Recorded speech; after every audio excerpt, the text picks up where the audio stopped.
नमस्कार दोस्तों, मेरा नाम है विमल सिंह। बालाजी स्टडी अड्डा में आपका स्वागत है। सुपर टेट 2022 के लिए संपूर्ण कोर्स हम आपको करा रहे हैं। तो विज्ञान के अंतर्गत इससे पहले हमने क्लास नंबर 3 देखी थी इसी गति चैप्टर का, जिसमें जितना भी आपका टॉपिक वाइज वीडियो था सारी चीजों को हमने देखा था। यदि नहीं देखा हो, साइड में बटन में पिछला वाला वीडियो आपको मिल जाएगा। कोर्स हम आपको कंप्लीट करा रहे हैं। तो दैनिक जीवन में विज्ञान हमारा चैप्टर पूरा कंप्लीट हो चुका है। गति आपका चैप्टर चल रहा है। कुछ चीजें रह गई थी, उसको पहले हम देखेंगे, फिर न्यूमेरिकल भी देखेंगे और प्रश्नों को भी प्रैक्टिस करेंगे। वीडियो को शुरू करने से पहले आप सभी का धन्यवाद जो इतने अच्छे अच्छे कमेंट करते हैं। मनीष जी ने जो है वो कमेंट किया था। ऐसे जो कमेंट है कहीं ना कहीं मोटिवेट करते हैं हमें कि हम आपके लिए और ढेर सारी मेहनत कर सकें। हम अपनी तरफ से अच्छी चीजें आपको प्रोवाइड करा रहे हैं और ऐसे ही आगे भी प्रोवाइड करते रहेंगे। तो गति के समीकरण सबसे पहले बात करते हैं। तो टोटल 3 समीकरण होते हैं गति के। न्यूटन के हमने समीकरण देख लिए थे, उस पर बेस्ड जो उनके एग्जाम्पल हैं उनसे क्वेश्चन आते हैं। पर गति के जो समीकरण होते हैं इस पर बेस्ड न्यूमेरिकल आपको देखने को जो है वो मिलते हैं। तो सबसे पहला जो गति का समीकरण होता है वो आपका क्या होता है, v बराबर u प्लस ए टी। ये आपका गति का पहला समीकरण होता है। और अगर आपसे ये पूछा जाए कि ये जो गति के समीकरण हैं किनमें जो है वो संबंध को जो है वो दर्शाते हैं, तो इसमें जो भी आपके फैक्टर सभी यूज होंगे उनके बारे में भी हम देखेंगे। सबसे पहले हम तीनों समीकरण लिख देते हैं। दूसरा समीकरण जो होता है वो होता है s बराबर u t plus half a t square. ये आपका दूसरा समीकरण होता है। तीसरा जो आपका समीकरण होता है वो होता है v स्क्वायर बराबर यू स्क्वायर प्लस 2as। ये 3 समीकरण आपके होते हैं। अब यहां पर जो v है ये क्या होता है, ये आपका जो v होता है ये होता है अंतिम वेग। इससे पहले वाली क्लास में भी हमने एक क्वेश्चन के जरिए आपको समझाया था प्रारंभिक वेग और अंतिम वेग। विस्थापन में आप चीजों को देखते हैं। जो u दे रखा है, u आपका क्या है, u आपका प्रारंभिक वेग होता है। u आपका प्रारंभिक वेग जो है वो हो जाएगा। उसके बाद a दे रखा है पहले में ही, तो a क्या होता है, मैंने आपको बताया था त्वरण होता है। वेग परिवर्तन की दर जो है उसको कहते हैं हम त्वरण। पहली वाली में हमने सारी चीजें समझी थी। और क्या रह गया आपका, s रह गया। s आपका क्या होगा, तो s आपका विस्थापन या दूरी भी कह सकते हैं आप इसे। तो स्लैश करके दोनों लिख देते हैं, विस्थापन या स्लैश करके दूरी। और t जो आपका है वो आपका यहाँ पर समय है। तो ये चीजें आपको पता होना चाहिए इसमें क्या क्या होता है। और ये सूत्र आपको रटे होने चाहिए। v बराबर u plus a t, s बराबर u t plus half a t square, v square बराबर यू स्क्वायर प्लस 2as। गति के समीकरण हो गए। अगर आपसे ये पूछा जाए कि गति के जो समीकरण हैं इक्वेशन ऑफ मोशन किसके बीच के संबंध को दर्शाते हैं, तो वेग, गति के दौरान त्वरण, उसके द्वारा तय की गई दूरी, ये सभी को आपस में संबंध को दर्शाते हैं। तो इनको हमने देख लिया। अब बात करते हैं आपका उड्डयन काल और परास। ये रह गया था हमारा। बाकी सब चीजें हमने देख ली थी। थोड़ा सा न्यूमेरिकल बेस्ड है, इसीलिए हमने इसको आज वाली क्लास में शामिल करने के लिए छोड़ दिया था। अब समझिए क्या होता है उड्डयन काल और परास। जैसे कि आप जो है यहाँ पर खड़े हुए हैं, आप यहाँ पर खड़े हुए हैं और आप देखते ना बच्चे खेलते हैं तो इधर से गेंद एक फेंकता है, दूसरा उधर जो है वो कैच करता है, फिर उधर से कोई खेलता है, तो ऐसे का होता है। तो बाई चांस ये भी समझ लीजिए इधर आपका जो है ये दोस्त खड़ा हुआ है, ये आपका जो है वो दोस्त है। तो आपने यहाँ से जो है कोई गेंद फेंकी, तो आप देखते हैं उसका जो पथ होता है कुछ इस प्रकार से होता है। आपकी ये गेंद ऐसे आपकी जाएगी और जाते जाते एक ऐसी स्थिति आएगी जहां से क्या होगा, उस ऊंचाई को प्राप्त करके वहां से जो है वो ये नीचे आने लगेगी और सीधे जाकर आपके दोस्त के पास जो है वो पहुंच जाएगी। ये जो आप आकार देख रहे हैं, सबसे पहला आपके दिमाग में ये आना चाहिए, ये आकार जो है वो इसे किस नाम से जाना जाता है, तो इसे हम कहते हैं परवलय आकार। मैंने पिछली वाली क्लास में ये चीज बताई थी आपको, ये किस प्रकार का आकार है, परवलय आकार है। और इससे संबंधित एक गति भी बताई थी, वो थी प्रक्षेप गति। वो चीज आपको हमने वहां क्लियर की थी। तो वही है, यहां से गेंद फेंकी उसने और इस तरफ दूसरी तरफ इस प्रकार से पहुंच गई। तो यहां से वहां तक पहुंचने में कहीं ना कहीं उसको कुछ समय लगा होगा। आप कहेंगे बिल्कुल लगा होगा, ऐसा तो है नहीं यहाँ फेंका फट तुरंत पहुंच गया। तो जितना ये टोटल समय लगा, कहां से, इस के पास से, इसका चलिए कुछ नाम रख देते हैं, इसका नाम है लल्लू और आपके दोस्त का नाम है पिल्लू। तो लल्लू से पिल्लू के पास पहुंचने में जितना उस गेंद को समय लगा, उस टोटल समय को हम क्या नाम से जानते हैं, उड्डयन काल के नाम से जो है वो जानते हैं। इसी को हम जब डेफिनेशन का रूप देते हैं तो हम कहते हैं कि पिंड को फेंकने और वापस पृथ्वी पर गिरने के बीच जितना समय लगता है उसे उड्डयन काल कहते हैं। उड्डयन काल जो है इसे हम किससे दर्शाते हैं, तो इसे हम टी से जो है वो दर्शाते हैं। इसका सूत्र होता है जिसको आपको याद रहना होगा, टी बराबर 2u साइन थीटा और बटे में आपका जी। टी बराबर 2u साइन थीटा बटे में जी। अब यहां पर सारी चीजें आपको पता भी होनी चाहिए। अगर यहां से समीकरण से कोई क्वेश्चन डायरेक्ट पूछ लिया गया, यानी कि सारी वैल्यू दे दी गई और आपसे उड्डयन काल पूछ लिया गया, तो आप रख तभी पाएंगे जब आपको पता होगा। तो u हमने देखा था क्या होता है, तो u आपका होता है प्रारंभिक वेग। ये जो आपका u लिखा है ये क्या है, ये आपका है प्रारंभिक वेग। और आपका जो थीटा बन रहा है, ये जो थीटा है ये आपका क्षैतिज कोण है। ये क्या है आपका क्षैतिज कोण। क्षैतिज यहां पर रेखा कौन सी होगी, जहां पर लल्लू खड़ा है, जहां पर आपका दोस्त पिल्लू खड़ा है, इसके बीच को अगर आप, ये जो डिस्टेंस है इसको हम कह सकते हैं ये एक क्षैतिज रेखा है जो आपस में इनके सामने सामने है।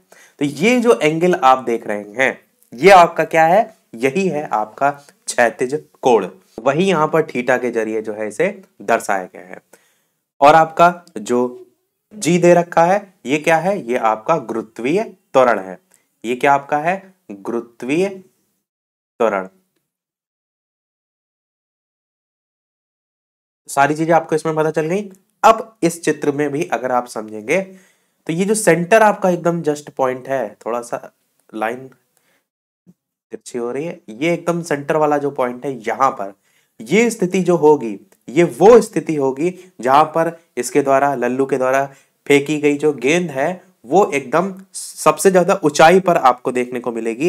इसी को हम ये कहते हैं कि जो प्रक्षेप है इसकी महत्तम ऊंचाई, यानी कि जो इसके द्वारा गेंद फेंकी जा रही है उसकी जो सबसे ऊंचा वाला बिंदु होगा, यहीं से तो फिर नीचे आना शुरू होता है, तो ये इसकी महत्तम ऊंचाई जो है वो कहलाती है। तो आपने समझ लिया उड्डयन काल को, उड्डयन काल का सूत्र आपने समझ लिया। अब आप समझिए इस परास को। उड्डयन काल आपने समझ लिया तो परास आप ऐसे समझ जाएंगे, जो भी आपका पिंड है यहां से अपना, यहां तक पिंड लल्लू से पहुंचकर कहां तक गया, पिल्लू के पास गया।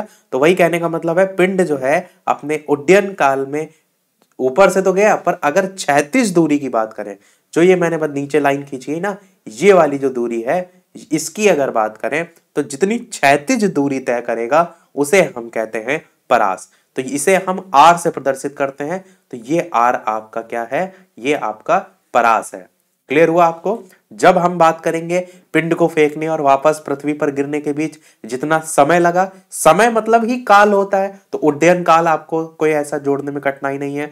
तो जितना समय लगा वो उड्डयन काल, उसे टी से प्रदर्शित करेंगे और टी बराबर टू यू साइन थीटा अपन जी हो जाएगा।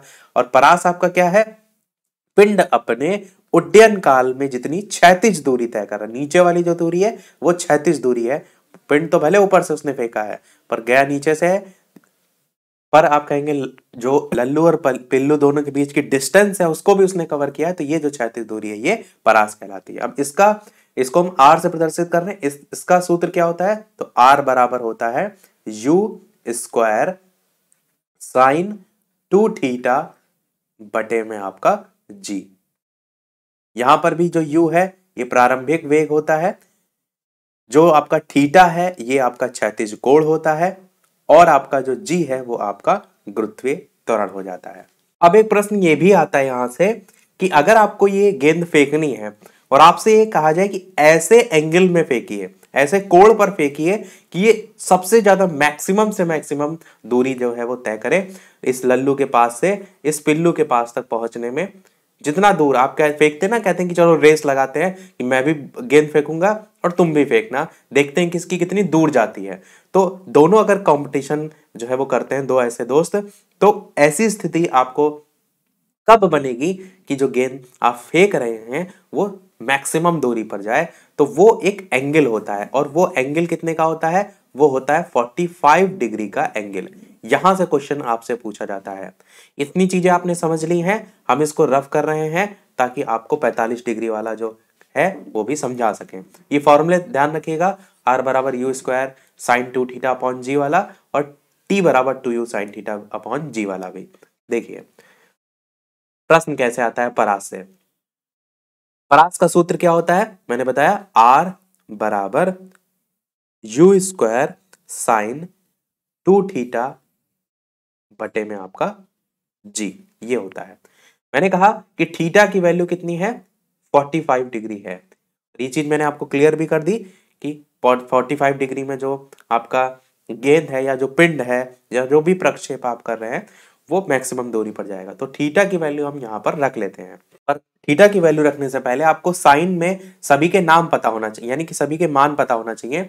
0 डिग्री, 30 डिग्री, 45 डिग्री, 60 डिग्री और 90 डिग्री, ये सभी जो है त्रिकोणमितीय sine cos tan cot sec cosec इन सभी के मान होंगे। अगर मैं आपसे कहूं साइन 0 में मान कितना होता है, तो 0 होता है। साइन 30 का मान कितना होता है, तो 1/2 होता है। 45 में कितना होता है, तो 1/√2 होता है। 60 में कितना होता है, 0 1/2 1/√2 √3/2 होता है। और लास्ट में आपका 90 में 1 होता है। अब यहां पर अगर देखिए तो कौन सा ऐसा इन त्रिकोणमिति में मान है जो सबसे ज्यादा है, तो आप देख रहे हैं साइन 90 की वैल्यू जो 1 है वो इन सभी में सबसे ज्यादा है, क्योंकि आप बटे में भी वैल्यू रखेंगे वो भी छोटी होगी, रूट में रखेंगे तो वो तो ज्यादा ही छोटी होगी, पर अगर 1 वाली वैल्यू आप देखेंगे तो सबसे ज्यादा होगी। आप कहेंगे ऐसा बिल्कुल है। फिर हम यहाँ पर 45 क्यों रख रहे हैं, सवाल ये उठता है। 45 हम इसलिए रख रहे हैं क्योंकि यहां पर जो मान दे रखा है वो साइन थीटा नहीं है, वो साइन 2 थीटा है। जब यहां पर हम मान रखते हैं तो साइन 2 थीटा की वैल्यू रखते हैं ना, तो आपका 45 तो ऑलरेडी है साइन थीटा की वैल्यू, ये वाला साइन और इस थीटा की वैल्यू हमें पता है 45, तो 45 तो है ही, साथ में मल्टीप्लाइड में 2 भी तो है आपका। तो आपका इस प्रकार से यहां से मान 90 निकल करके आ जाता है, और साइन 90 की वैल्यू कितनी होती है, 1 होती है। तो 1 होती है तभी हम कहते हैं कि वो अधिकतम दूरी जो है वो तय करेगा। तो क्लियर ये भी हुआ कि ऐसा क्यों होता है, और ये भी आपको समझ में आ गया कि जब यहां से कोई पिंड आपका है यहां तक जाना है, तो इस प्रकार से आपका जा रहा है, तो किसी ना किसी एंगल पर फेंका जाता है, किसी ना किसी कोण पर फेंका जाता है। तो वो कोण कितना होना चाहिए, मैक्सिमम दूरी गेन करने के लिए 45 डिग्री का होना चाहिए। क्लियर हो गया आपको? 90 डिग्री अगर होगा तो कहां पर जाएगा, तो आप कहेंगे तो फिर हम सीधे ऊपर फेंक देंगे। 90 डिग्री मतलब सीधे ऊपर चला जाएगा, ये आपका 90 डिग्री होता है। जैसे जैसे आप इसे कोण को झुकाव कर बढ़ाते जाएंगे वो धीरे धीरे घटता जाएगा। ये हो गया आपका उड्डयन काल और परास। चलिए अब बढ़ते हैं अपने प्रश्नों की तरफ। तो न्यूमेरिकल थोड़ा सा देखते हैं, थोड़ा सा दिमाग में चीजों को रिकॉल भी करते हैं। इस पर बेस्ड मैंने बताया था औसत चाल कैसे निकालते हैं। तो एक वस्तु 16 मीटर की दूरी 4 सेकंड में तय करती है और पुनः 16 मीटर की दूरी 2 सेकंड में तय करती है, तो वस्तु की औसत चाल आपको जो है वो बताना है। औसत चाल के लिए मैंने बताया था कुल दूरी और बटे में कुल समय आप जो है वो कर देते हैं। यहां पर देखिए एक वस्तु 16 मीटर की दूरी 4 सेकंड में तय कर रहा है, तो अगर आप केवल दूरी देखिए और वो भी टोटल दूरी, तो 16 मीटर आपकी है ये वाली, और आगे भी कह रहा है पुनः 16 मीटर की दूरी है, यानी कि बाद में भी 16 है, तो 16 16 दोनों मीटर में आपका जुड़ जाएगा, तो क्या हो जाएगा 32 मीटर जो है वो आपका हो जाएगा। और इसी प्रकार आप टोटल समय भी निकाल लेंगे। टोटल समय अगर निकालेंगे तो वो भी आपका 2 सेकंड और 4 सेकंड है, तो 4 सेकंड और प्लस 2 सेकंड जोड़कर आपका 6 सेकंड हो जाएगा। अब आपको औसत चाल निकालनी है, तो मैंने आपको बताया था निकालने के लिए कुल दूरी बटे कुल समय करते हैं, तो 32 और बटे में आपका 6 करेंगे, तो 32/6 आपका दशमलव में मान आएगा 5.33 मीटर प्रति सेकंड।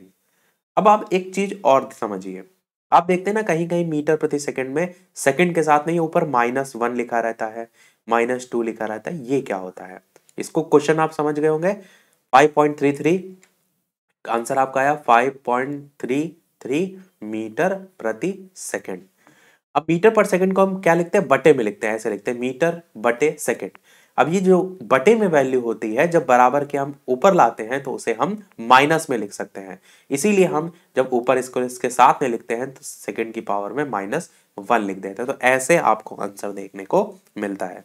चलिए देखते हैं एक और प्रश्न थोड़ा सा अलग टाइप का, कि यात्रा शुरू करते हुए कार का ओडोमीटर, ओडोमीटर मैंने बताया था कल वाली क्लास में, इस तरीके से आपका जो बाइक चलाते हैं, कार चलाते हैं तो आगे किलोमीटर दर्शाता है। एक डिजिटल मीटर आता है जिसमें किलोमीटर लिख करके आते हैं, और एक आपका होता है जिसमें किलोमीटर इस तरीके से दर्शाता है। तो अलग अलग होते हैं, कुल मिलाकर ओडोमीटर से आप डिस्टेंस जो है वो बता सकते हैं। तो यात्रा शुरू करते समय लिखा ना, यात्रा शुरू होते समय, यानी कि आपकी घर में कार खड़ी हुई है और उस समय जो कार का ओडोमीटर है वो 2000 किलोमीटर प्रदर्शित कर रहा है, यानी कि उसमें ऑलरेडी 2000 किलोमीटर गाड़ी चल चुकी है। जैसे आप गाड़ी खरीद के लाए, आप इधर उधर घुमा कर लाके घर में खड़ी कर दिए, तो उसमें जितना आप चल के आ चुके हैं वो तो उसमें फीड हो जाता है ना कि इतनी गाड़ी चल चुकी है। आप नॉर्मली खुद भी गाड़ी चलाते हैं तो वही चीजें बता रहा है इसमें, ओडोमीटर 2000 किलोमीटर जो है वो प्रदर्शित करता है। और यात्रा समाप्ति पर 2400 किलोमीटर प्रदर्शित करता है। इस प्रकार से अब यहां पर कहने का मतलब कि आप कहीं ट्रैवल के लिए निकल गए और यात्रा समाप्ति पर 2400 किलोमीटर उसमें प्रदर्शित करता है, तो आप टोटल चले कितना, तो टोटल डिस्टेंस सबसे पहले आप निकालेंगे। तो टोटल डिस्टेंस निकालने के लिए आप क्या करेंगे, जितना आपका ओडोमीटर दर्शा रहा था 2000 दर्शा रहा था और आप 2400 तक चले, तो इनका डिफरेंस निकाल लीजिए, तो आप कितना चले वो आपका निकल करके आ जाएगा। तो टोटल कितना आएगा, 400 किलोमीटर आपका निकल करके आएगा। यानी टोटल डिस्टेंस जो आपने कवर की वो 400 किलोमीटर की जो है वो की। इतनी चीज आपको समझ में आ गई होगी। आगे कह रहा है यदि इस यात्रा में 8 घंटे का समय लगता है, तो टाइम भी आपको दे रखा है कितना, 8 घंटे का। तो कार की औसत चाल को आपको किलोमीटर प्रति घंटा के में भी बताना है और मीटर प्रति सेकंड इसमें भी बताना है। तो मैंने आपको बताया था कैसे चेंज करते हैं, उसको भी देख लेंगे। सबसे पहले आप कार की औसत चाल को निकालेंगे। तो औसत चाल के लिए हमने क्या बताया कि कुल दूरी बटे कुल समय, तो 400 बटे में आपका जो 8 घंटे वो आ जाएगा। तो आपका यहां पर हम लिख देते हैं औसत चाल बराबर कुल दूरी है 400 और समय आपका है 8 घंटे। इसे काटेंगे आप तो आपका 50 आ जाएगा, 50 किलोमीटर प्रति घंटे कह लीजिए, या घंटा वाला आपको अगर प्रति में नहीं लिखना है तो h की पावर -1 ऐसे लिख सकते हैं, जो कि हमने अभी देख लिया, जो कि यहाँ पर आपका एक मान तो निकल के आ गया।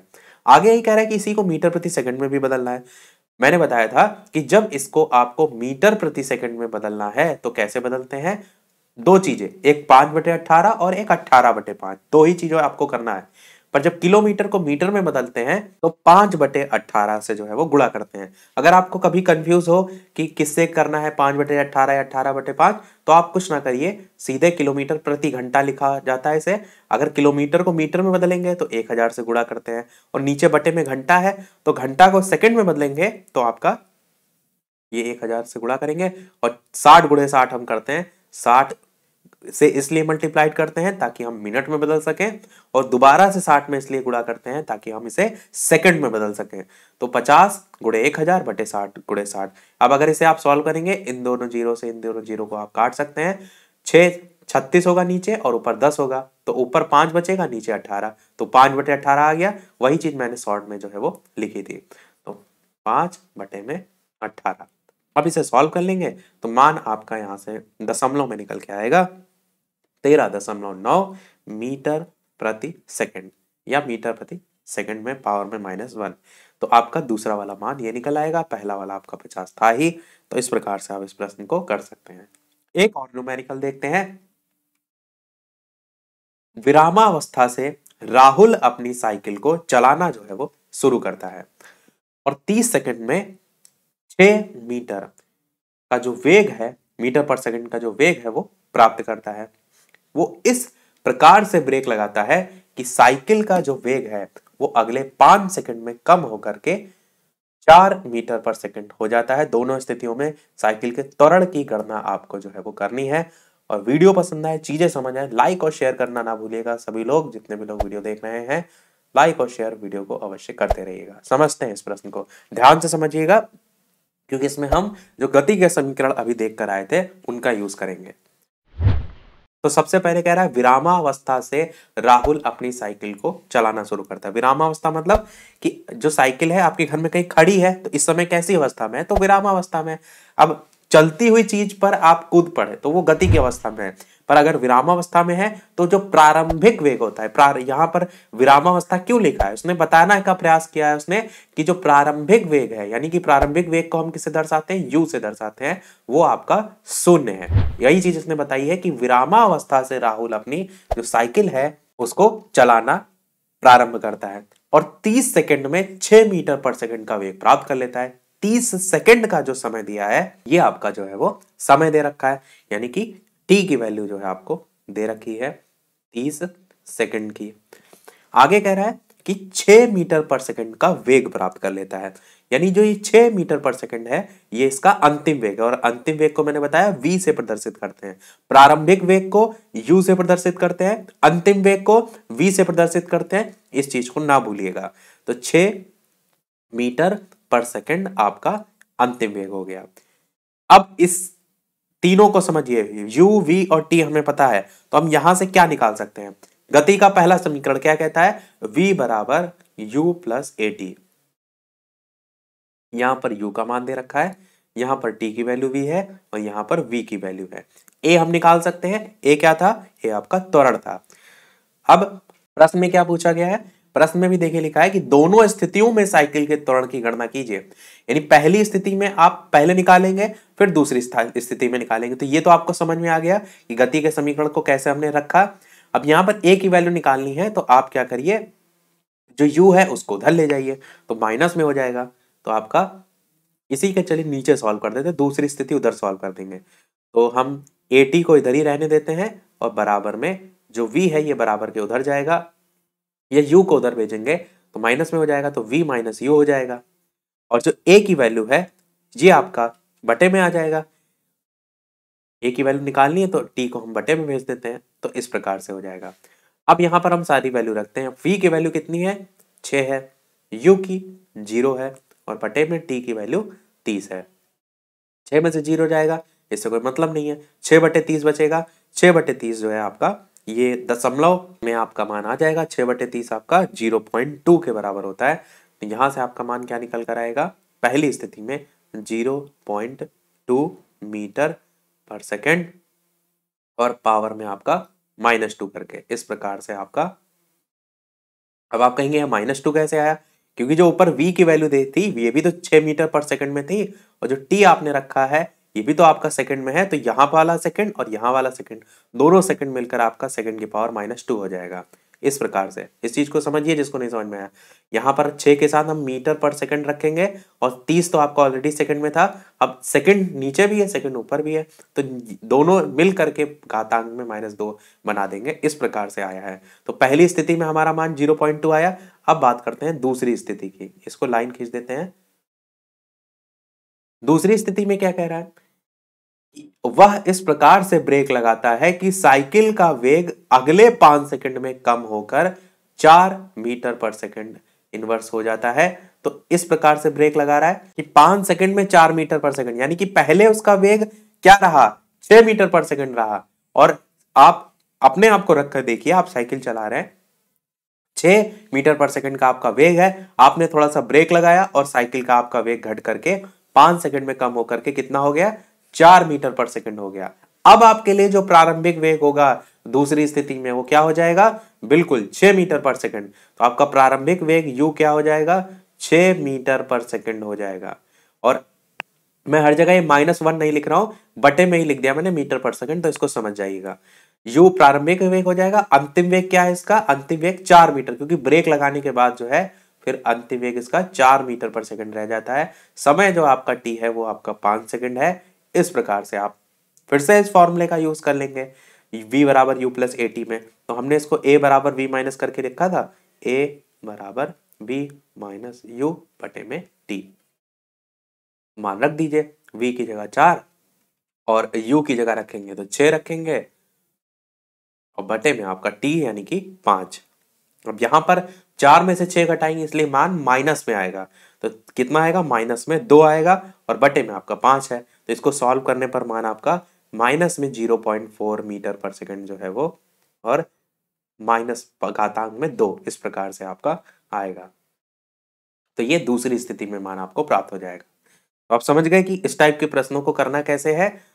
जो भी प्रश्न में वैल्यू दे रखी होंगी उसी के अकॉर्डिंग हमें ये डिसाइड करना है कि गति का कौन सा समीकरण आपको लगाना है। अब हम थोड़े से थ्योरी बेस्ड क्वेश्चनों की प्रैक्टिस करते हैं। न्यूमेरिकल हमने काफी देख लिए, चीजों को भी समझ लिया। चलिए शुरू करते हैं प्रश्न नंबर 1 से। पहला प्रश्न है, रॉकेट किस सिद्धांत पर कार्य करता है। जितनी हमने चीजें पहले और दूसरे चैप्टर में पढ़ी हैं इस पर बेस्ड क्वेश्चन हम देख रहे हैं। न्यूटन का पहला नियम, दूसरा नियम, तीसरा नियम या संवेग संरक्षण का नियम। ये जो प्रश्न है ये मैंने आपसे पूछा था इससे पहले वाली क्लास में। आंसर की बात करते हैं तो ये आपका क्रिया प्रतिक्रिया नियम में आता है, तो हम इसे क्या कहेंगे, न्यूटन का तीसरा नियम आपका जो है वो सही होगा। एग्जाम्पल से भी हमने समझा था, तो ये आपका जो है वो सही होगा। अगला देखते हैं प्रश्न नंबर 2। न्यूटन का पहला नियम किस नाम से जाना जाता है। घर्षण का नियम, आघूर्ण का नियम, जड़त्व का नियम, गति का नियम। बताइए कौन सा इनमें से सही होगा। न्यूटन का पहला नियम इनमें से किस नाम से जाना जाता है। आंसर की बात करते हैं तो आपका आंसर यहाँ पर जड़त्व का नियम जो है वो सही होगा, ऑप्शन नंबर सी वाला। मैंने बताया भी था कि नाम बहुत पूछा जाता है और न्यूटन का पहला नियम कहता क्या है कि यदि कोई वस्तु विरामावस्था में है तो वो तब तक उसी अवस्था में रहेगी जब तक कोई उसे बाह्य बल लगाकर उसे गति अवस्था में ना लाया जाए, या गति में है तो गति में तब तक रहेगी जब तक उसे विरामावस्था में कोई बाह्य बल लगाकर ना किया जाए। तीसरा प्रश्न है, एक पिंड वृत्ताकार पथ पर गति कर रहा है, उसके द्वारा तय की गई जो दूरी है वो समय के अनुक्रमानुपाती है, तो पिंड गति कर रहा है शून्य वेग से, नियत चाल से, एक समान वेग से या नियत त्वरण से। बताइए कौन सा इनमें से सही होगा। इस चीज का आपको ध्यान रखना है कि समान वेग से चलने पर जो त्वरण का मान होता है वो शून्य हो जाता है और पिंड पर कोई बल नहीं लगता है। यहां पर कह रहा है एक पिंड वृत्ताकार पथ पर जो है वो गति कर रहा है, तो उसके द्वारा जो तय की गई दूरी है वो समय के अनुक्रमानुपाती है, तो पिंड जो है वो गति कर रहा है, तो आप कहेंगे किस प्रकार से, तो नियत चाल से गति कर रहा है। बी वाला आपका ऑप्शन यहाँ पर जो है वो सही होगा। टोटल हम यहाँ पर जो प्रश्न है वो 10 प्रश्न देखेंगे और अगली और लास्ट एक क्लास में हम क्या करेंगे, जो न्यूमेरिकल और हैं यानी कि गति के जो समीकरण हैं उन पर, या और यहाँ से जो बन सकते हैं उन पर न्यूमेरिकल देखेंगे, क्योंकि हमने जो इससे पहले आपका पेपर देखा है उसमें न्यूमेरिकल काफी पूछे गए हैं, इसीलिए न्यूमेरिकल पर थोड़ा सा फोकस ज्यादा करना है। तो हम क्या करेंगे, न्यूमेरिकल भी देखेंगे और 10 क्वेश्चन और जो है वो इसी पर बेस्ड जो है वो देख लेंगे, ताकि चीजें बैलेंस होते हुए चलती रहें। तो चौथा प्रश्न है कि प्रत्येक क्रिया की उसके तुल्य और एक विपरीत प्रतिक्रिया होती है। न्यूटन का कौन से नियम है, पहला, दूसरा, तीसरा या चौथा। बताइए कौन सा इनमें से सही होगा। मैंने आपको बताया था क्रिया प्रतिक्रिया किसको कहते हैं, बिल्कुल आपका न्यूटन का तीसरा नियम आपका जो है यहाँ पर सही होगा, ऑप्शन नंबर सी वाला। अगला देखते हैं आपका प्रश्न। अगला प्रश्न 5वां है कि जड़त्व जड़ता क्या है। वर्तमान स्थिति में होने वाले परिवर्तन का प्रतिरोध करने की प्रवृत्ति, किसी शरीर को त्वरण प्रदान करने की प्रवृत्ति, या फिर किसी शरीर को विश्राम में लाने की प्रवृत्ति, या फिर उसके वर्तमान अवस्था को परिवर्तित करने की प्रवृत्ति। मैंने बताया भी था जड़त्व क्या होता है। बताइए कौन सा इनमें से जो है वो सही होगा। जड़त्व को हम इनर्टिया कहते हैं, INERTIA। तो जड़त्व की बात करते हैं, आंसर की बात करते हैं, तो वर्तमान स्थिति में होने वाला जो परिवर्तन है उसका प्रतिरोध करने की जो प्रवृत्ति होती है वो आपकी कहलाती है जड़त्व, या कह सकते हैं जड़ता। एक क्वेश्चन ये भी आता है कि वस्तु का जो जड़त्व है वो उसके किस पर डिपेंड करता है, तो उसके द्रव्यमान पर जो है वो निर्भर करता है। द्रव्यमान जो है जितना ज्यादा होगा वस्तु में जो जड़त्व होगा, अर्थात आप कह सकते हैं बल का विरोध करने की जो प्रवृत्ति है या जो क्षमता है वो उतनी ही जो है वो अधिक होगी। इस पॉइंट को ध्यान रखिएगा कि जो जड़त्व है, आपसे पूछा जाए कि वस्तु का जो जड़त्व है किस पर निर्भर करता है, उसकी प्रकृति पर, उसके द्रव्यमान पर, इस तरीके से ऑप्शन हो तो उसके द्रव्यमान पर निर्भर करता है। जितना ज्यादा द्रव्यमान होगा वस्तु में जड़त्व अर्थात बल का विरोध, मैंने बताया ना जड़त्व क्या होता है, वर्तमान स्थिति में होने वाले परिवर्तन का प्रतिरोध करने की प्रवृत्ति, तो वो करने की प्रवृत्ति या क्षमता उतनी ही ज्यादा होगी। छठा प्रश्न, टर्मिनल डॉपलर ADDR किसके लिए प्रयुक्त किया जाता है? मौसम की भविष्यवाणी, खराब मौसम में हवाई जहाज जो है उनको उतारने में, भूकंप का मापांकन, गहरे समुद्र में मार्ग निर्देशन। बताइए कौन सा सही होगा। ये इसकी फुल फॉर्म होती है, इसमें एक ही में मिला दिया है, रुकिए इसको अलग से लिख देते हैं, टर्मिनल डॉपलर रडार, इस तरीके से इसका पूरा नाम होता है, और इसकी शॉर्ट फॉर्म होती है आपकी TDR। तो DR लिखा है, टी जो है इस प्रकार से होगा TDR। तो TDR आपसे पूछा गया है किसके लिए प्रयुक्त किया जाता है? मौसम की भविष्यवाणी के लिए, खराब जो मौसम होते हैं उसमें हवाई जहाज को उतारने में, भूकंप का मापांकन, या गहरे समुद्र में मार्गदर्शन। आंसर की बात करते हैं तो खराब मौसम में हवाई जहाज जो है उनको उतारने में जो है इसका यूज जो है वो किया जाता है, टर्मिनल डॉपलर रडार का। और बाकी ऑप्शन जो है इसमें ये भी आपका पूछ लिया जाता है, गहरे समुद्र में मार्गदर्शन, तो ये सोनार जो है उसके जरिए जो है वो पता लगाया जाता है। क्वेश्चन ऐसे भी आ सकता है आपसे कि समुद्र के अंदर अगर वस्तुओं का पता लगाना है तो उसके लिए किस यंत्र का यूज करते हैं, तो सोनार का यूज करते हैं। बाकी भूकंप का मापांकन आप सभी जानते हैं, सिस्मोग्राफ जो है वो यूज में लिया जाता है। अगला देखते हैं आपका, टूटकर गिरते हुए पेड़ों के सिद्धांत की खोज किसने जो है वो की थी? पेड़ ना कह करके पिंड कहिए, क्योंकि पेड़ आपका अलग सेंस में आएगा, तो पिंडों के संदर्भ में टूटकर गिरते हुए जो पिंड है उनके सिद्धांत की खोज जो है वो किसने की थी? आर्किमिडीज, गैलीलियो, डार्विन या अल्बर्ट आइंस्टाइन। आंसर की बात करते हैं तो गैलीलियो आपका यहाँ पर जो है वो सही होगा। इन्होंने ही बताया था कि टूटकर जो गिरते हुए पिंड होते हैं उनकी जो दूरी होती है वो समय के वर्ग के रूप में जो है वो बढ़ती है। आठवां प्रश्न, जल स्थानांतरण के सिद्धांत की खोज का प्रतिपादन इनमें से किसने किया था? न्यूटन, आर्किमिडीज, जॉन डाल्टन या फिर केपलर। बताइए कौन सा इनमें से सही होगा। आंसर की बात करते हैं तो आपका आर्किमिडीज का सिद्धांत जो है वो सही होगा।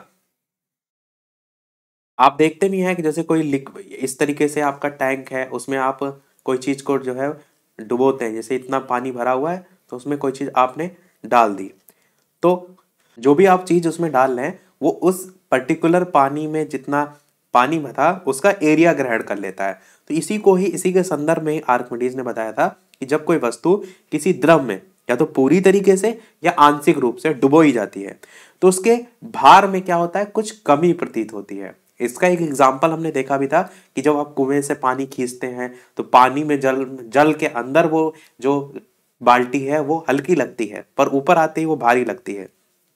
तो वही है कि उसके जब कोई वस्तु किसी द्रव में पूर्ण या आंशिक रूप से डुबोई जाती है तो उसके भार में कुछ हमें कमी प्रतीत होती है। तो भार में जो ये आभासी कमी होती है ये वस्तु द्वारा जो द्रव हटाया जाता है, क्योंकि स्थान उस द्रव का ये पिंड जो है वो घेर रहा है ना, तो वस्तु द्वारा हटाए गए द्रव का जो भार होता है उसके बराबर होती है। ये आर्किमिडीज ने जो है वो बताया था। तो वही जल स्थानांतरण का सिद्धांत भी कहते हैं। कई बार क्या होता है कि हमें आर्किमिडीज का सिद्धांत पूरा रटा हुआ है, पर इन्होंने थोड़ा सा इसको अलग तरीके से पूछ लिया, जल स्थानांतरण करके पूछ लिया, तो आपको पता होना चाहिए। सेकंड लास्ट प्रश्न है 9वां, क्योंकि 10वीं तक हम प्रश्न देखेंगे। सूर्य के प्रकाश जो है उसको पृथ्वी तक पहुंचने में कितना समय जो है वो लगता है? 2 minute 8 second, 6 minute 10 second, 8 minute 20 second या 9 मिनट 16 सेकंड। कौन सा सही होगा? आंसर की बात करते हैं तो टोटल 8 मिनट 20 सेकंड या कहीं कहीं 8 मिनट 16 सेकंड लिखा रहता है, तो यही आपका समय जो है वो लगता है। अगला और इस वीडियो का लास्ट प्रश्न देखते हैं, फिर एक प्रश्न हम आपसे भी पूछेंगे कि कोई साइकिल किसी सीधी सड़क पर नियत चाल से चल रही है तो साइकिल के पहिए दर्शाते हैं वृत्तीय और आवर्ती गति को, वृत्तीय स्थानांतरित और आवर्ती गति को, वृत्तीय और स्थानांतरित गति को, या स्थानांतरित और आवर्ती गति को। इससे पहले वाली क्लास में हमने जो गति के टाइप्स देखे थे उनसे ऐसे डायरेक्ट आपसे एक एग्जाम्पल लेकर के जो है पूछा जा सकता है कि किसमें कौन सा जो है वो एग्जाम्पल आता है। बताइए कौन सा सही होगा। और इसके अलावा चैनल पर नए हो सब्सक्राइब करके भी अवश्य जुड़ जाइएगा और वीडियो लाइक शेयर सब्सक्राइब जरूर करते रहिएगा। जितने भी लोग चैनल पर नए हो। लाइव टाइमिंग जिनको नहीं पता है, शाम के 8 बजे की सुपर टेट के लिए, जिसमें हम आपको कंप्लीट कोर्स करा रहे हैं, और दोपहर के 3 बजे वाले में प्रश्नों की प्रैक्टिस करा रहे हैं। आंसर की चलिए बात कर लेते हैं। तो आपका आंसर क्या होगा? देखिए कह रहा है ना कि कोई साइकिल किसी सीधी सड़क पर नियत चाल से चल रही है। तो जब सीधी सड़क पर चल रही है तो साइकिल का जो पहिया होगा, साइकिल का पहिया देखते हैं इस टाइप से गोल होता है, इसमें बीच में तीली होती है और इस तरीके से पूरी होती है। तो जब ये साइकिल का पहिया गोल गोल घूम रहा है तो ये किस प्रकार की गति कर रहा है? तो आप कहेंगे वृत्तीय गति कर रहा है। तो वृत्तीय वाला ऑप्शन तो होगा, ये तो आपके दिमाग में क्लियर हो गया। पर ये भी कह रहा है कि किसी सीधी सड़क पर चल रहा है, तो पहिया तो घूम रहा है, पर अगर ये बात की जाए कि वो सड़क पर भी तो सीधे चल रहा है, आप कहेंगे बिल्कुल। तो इस प्रकार की जो गति होती है, जो एक सीधी सरल रेखा में होती है, उसे हम कहते हैं सरल रेखीय गति, और उसी का ही एक अन्य नाम होता है जिसको हम कहते हैं स्थानांतरित गति। अब यहां पर देखिए स्थानांतरित गति 2 ऑप्शन में, पर दूसरे वाले ऑप्शन में आवर्ती गति भी दे रखा है, तो आवर्ती गति आपकी यहां नहीं आएगी, ये वाला ऑप्शन कट जाएगा। थर्ड वाला ऑप्शन आपका यहाँ पर जो है वो सही हो जाएगा, सी वाला आपका ऑप्शन यहाँ पर सही हो जाएगा। समझ में आपको आ गया होगा। चलिए वीडियो को समाप्त करने से पहले एक प्रश्न हम आपसे भी पूछ लेते हैं, जैसा कि सभी वीडियो में हम आपसे एक ना एक प्रश्न पूछते हैं। इस वीडियो का आपके लिए प्रश्न है कि सूर्य की किरणों को पृथ्वी तक पहुंचने में लगभग कितना समय लगता है?